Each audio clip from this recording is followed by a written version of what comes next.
আজ পয়লা বৈশাখ, আজ আমার মায়ের মৃত্যুদিন, তাই মায়ের জন্য আজকে জল মিষ্টি দিচ্ছি। একটু রান্নাবান্নাও করেছি অল্প কিছু, মা বেশি কিছু খেত না তো, সামান্য কিছু খায় শুকনো শাকনো নিয়ে, যাই হোক কোনোরকম একটু করেছি।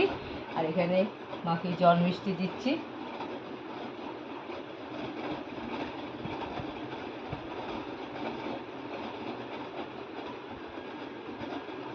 ভাত এখানে দেবে নাকি ছাদে দেবে? না, ছাদে দিয়ে দেবো। আর খাবারটা একটু ভাত রান্না করেছি, ভাতটা আমি ছাদে দিয়ে দেবো। এখানে জল মিষ্টি দিয়ে দিয়েছি। যাই এখন ওর বাবাকে একটু দিয়ে আসি।